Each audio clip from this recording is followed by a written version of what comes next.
जय श्री राधे राधे, कृष्णा कृष्णा। मेरे प्यारे भक्तों, आप सब कैसे हो? और मुझे पूर्ण भरोसा है कि आप सब अच्छे होंगे। मैं तो एकदम बिल्कुल ठीक हूँ।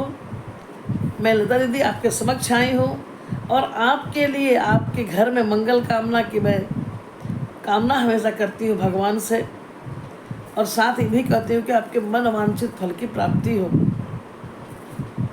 जो हमसे नहीं जुड़े हैं, हमारा बेल आइकन बजाकर हमसे जुड़ जाए ताकि हमारा नोटिफिकेशन आपके पहले चला जाए और आप वीडियो को देख सकें। वीडियो कैसा देखना चाहेंगे आप कमेंट में लिख के ज़रूर दें हमें। हमारे सब भक्त सब कहाँ हैं? मुझे बहुत दिनों से सबके कमेंट भी नहीं आ रहे हैं। नाराज़ तो नहीं है हमसे आप? अरे एक स्माइल आपके लिए दे रही हूँ मेरे प्यारे भक्तों। बहुत बिजी हो, लेकिन अगर जुड़ गए हो तो जीवन भर के जुड़ो। रिलेशनशिप ऐसा होना चाहिए, विश्वास ऐसा होना चाहिए। तो चलिए, आज मैं एक सुंदर प्रसंग लेकर आई हूँ आपके समक्ष। लेकिन बात यह है कि ये सब जो मैं बता रही हूँ अपने बच्चों को बताएं। जब बच्चे मोबाइल देखने में बिजी हो जाते हैं, देखिए आज हर घर में मेंटली प्रॉब्लम हो रहे हैं, बच्चे चिड़चिड़ापन होते जा रहे हैं। घर में अगर 6 लोग हैं, 6 लोगों के हाथ में मोबाइल है, कोई किसी से बात नहीं करते। आने वाले समय वैज्ञानिक कहते हैं कि ऐसा हो कि हर घर में 1-2 पागल जरूर होंगे। क्यों? कि मोबाइल हमारा जीवन सीमित कर दिया है। ना हम किसी से बातें करते हैं, ना पड़ोसियों से मिलते हैं, और जो भी काम होता है झटपट करते हैं ताकि हमें मोबाइल देखने मिल जाए। जी हाँ, लेकिन ये मैं कथा इसलिए कह रही हूँ कि आप जब बच्चे मोबाइल लेके बैठते हैं तब आप सुंदर सुंदर जो दादियाँ हमारी हैं, जो बच्चों के दादू हैं, जो हमारी बच्चों की नानियाँ हैं, नानू हैं, उन सब से रिक्वेस्ट है कि आप जो बन गई हैं वो तो आप कथा सुनाएंगे ही, कहानियाँ, और देखिए आज न कल आप भी बनेगी जो नहीं बनी है। तो मेरे प्यारे, ये कथा मैं बता रही हूँ कि परीक्षित कौन था? देखिए, कभी कभी विनाश काले विपरीत बुद्धि, समय खराब जब आता है पहले विवेक मर जाता है। ये हमारे साथ, आपके साथ भी हो सकता है। परीक्षित जो राजा थे, ये उत्तरा के पुत्र थे, और जब ये अपने माँ के गर्भ में थे, आप जानते हैं ये पांडवों के वंश में थे ये, और कौरव लोग चाहते थे कि उत्तरा का गर्भ को नष्ट कर दे ताकि इसका कोई भी खानदान में कोई रहे ही ना। अभिमन्यु मारा गया था मेरे भाई। अब देखिए, परीक्षित जब माँ के गर्भ में था, भगवान विष्णु खुद ही स्वयं ही सूक्ष्म रूप में माँ के गर्भ में उनकी रक्षा किए हैं। सोचिए, ये विश्वास ही तो है। हम विश्वास नहीं करते। अगर विश्वास आप भगवान पे कर, भगवान कृष्ण कहते हैं कि तुम एक कदम चलो मैं तुम्हारे साथ हूँ, तो वो क्या किए? उत्तरा के गर्भ को बचाने के लिए उनके ही गर्भ में ये सूक्ष्म मच्छर के समान बन के रक्षा करते रहे और गर्भ को नष्ट नहीं होने दिया। और वो जो गर्भ जन्म लिया वो हुए परीक्षित। अब देखिए, ये बालक का सौभाग्य कैसा है कि जिसकी रक्षा स्वयं श्री हरि करे, वो कैसा अद्भुत बालक होगा। तो जब ये हुए, छोटे हुए, फिर बड़े हुए, और एक समय ऐसा आया कि ये अपने राज्य का राजा हो गए। बड़े बड़े अश्वमेध यज्ञ इन्होंने किया। इनके राज्य में कलयुग था ही नहीं। इनके यहाँ सतयुग जैसा सब कुछ था, सब मिल के रहते थे। लेकिन देखिए, ऐसे परीक्षित का भी, देखिए मैं बताऊं, जब आपके पास अधिक धन आ जाए, वैभव हो जाता है, तो आदमी का दिमाग भी थोड़ा अहंकारी हो जाता है। परीक्षित जो है ना, अपने राजमहल में जाकर अपने पूर्वजों का एक मुकुट था जो रत्न हीरों से जड़ा हुआ था, वो कभी पहनते सिर्फ देखते थे कि मुझे क्या काम, क्योंकि परीक्षित बहुत संत स्वभाव के थे, संतों की सेवा करते थे।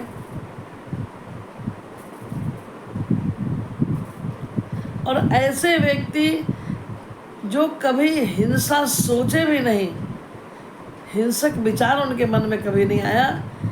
जब अचानक ही उनके मन में आया कि इस जो मुकुट है, हमारे खानदानी मुकुट है, इसे तो साफ कर दो और अपने सर पे रखा।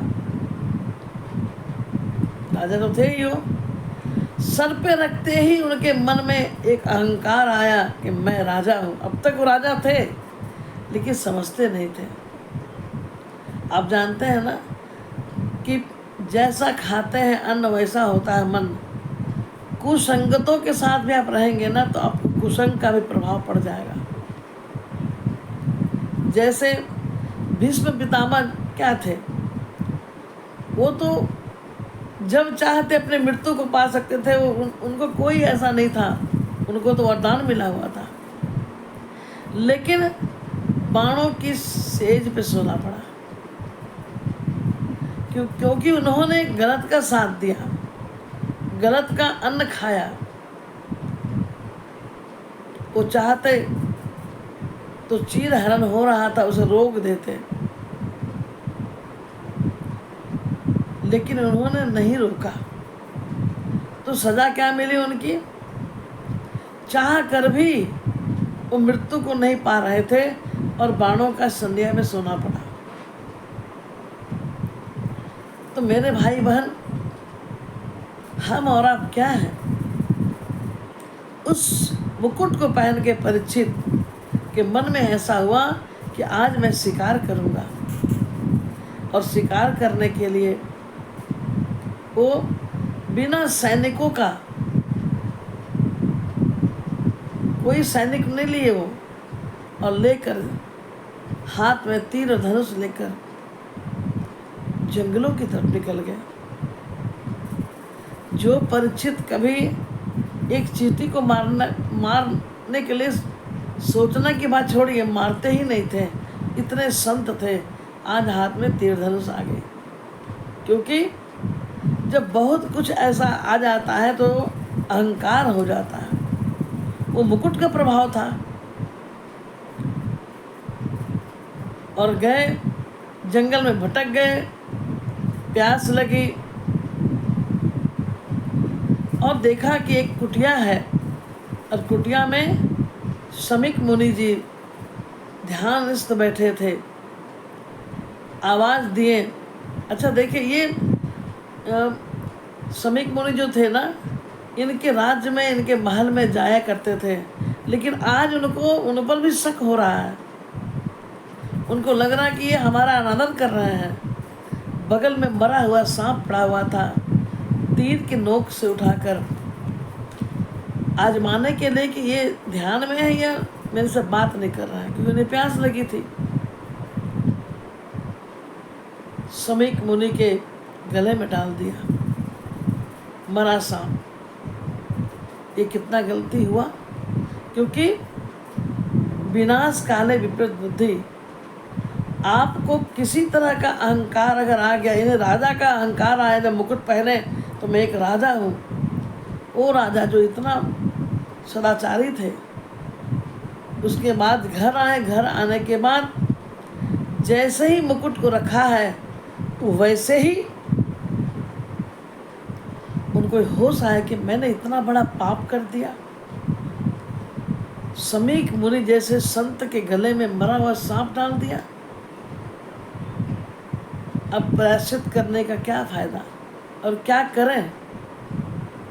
और तब तक इनके बेटे हैं श्रृंगी, उनको खबर जाती है और वो पहले देखिए, संत के जो बालक होते हैं वो भी संत के समान होते हैं, जो बचपन से ही शिक्षा दीक्षा लेते हैं। जल लेकर ही प्रतिज्ञा कर ली, जिसने मेरे पिता के गला में मरे हुए सर्प को डाला है उसकी 7वें दिन मृत्यु हो जाए, तक्षक सांप काट ले। ये कर्म का फल है। देखिए कहाँ एक अच्छे राजा और क्या कर दिया उन्होंने। लेकिन परीक्षित सोच लिए थे कि नहीं, मैंने गलती किया है तो मैं प्रायश्चित करूंगा, मुझे दंड मिलना चाहिए। अपने पूरे परिवार को बुलाकर उन्होंने कहा अभी राजपाट में नहीं करूंगा। अब जिसके जीवन में 7 दिन बचे हैं जीवन के, तो उसे क्या करना चाहिए कि 7वें दिन तक्षक सांप काट लेगा। अब एक खबर जब बड़े बड़े संतों को पता चली तो सब कहने लगे कि ये कैसे हो गया, ये तो बहुत ही पवित्र आत्मा है, संतों की सेवा करने वाले हैं। समय कहाँ जाए।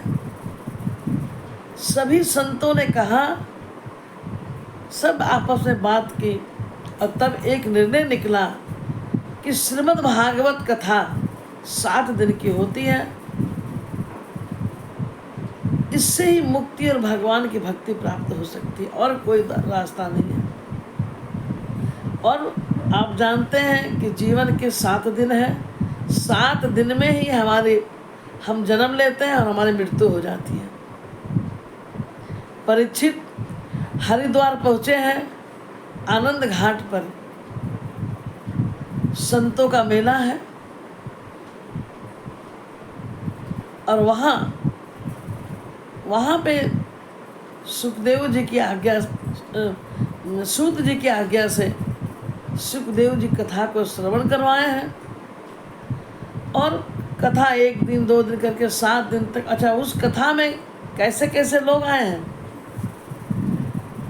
गंगा जमुना गोदावरी, पहाड़ नदियाँ, वृक्ष लता पता, शेर भालू चीता, जो हिंसक हैं, एक दूसरे को मार खाने वाले, वो भी आपस में बैठ के कथा को श्रवण कर रहे हैं। परीक्षित 7 दिन कथा को श्रवण किए और 7वें दिन भगवान के साथ इनका हृदय कनेक्ट हो गया। ये भगवान के गोधाम चले गए और तक्षक सांप इनके सूखे शरीर को डस लिया। इस छोटी सी कथा को मैं ये बताना चाहती हूँ कि परीक्षित जैसे व्यक्ति से भी गलतियाँ हो गई, इसीलिए सावधान रहें। जीवन में हमें क्या करना चाहिए। अगर थोड़ा है तो बहुत की आकांक्षा मत करें। बहुत जब धन आएगा तो आपको अहंकार लेते हुए आएगा। तो धन को भी पचाने का, धन को भी संयमित रखने का सबके बस की बात नहीं, वो दिखाई पड़ता है। जैसे गर्भवती माँ कितना भी छिपा ले तो मालूम चल जाता है कि इनके में गर्भ है। जैसे बेटियां बड़ी होती है, जवान होती हैं, तो लोगों को पता चल जाता है कि बेटियां बड़ी हो गई हैं, घर वाले को पता चले ना चले। इस प्रकार परीक्षित जो है, उनका छोटा सा जीवन का परिचय मैं दी। आपको कैसा लगा। परीक्षित जैसे राजा को मुक्ति और भक्ति भगवान ने प्रदान की, सीधे गोधाम गए। आपको अच्छा लगा तो कमेंट करेंगे, एक लाइक जरूर करेंगे। जय श्री राधे राधे, कृष्णा कृष्णा।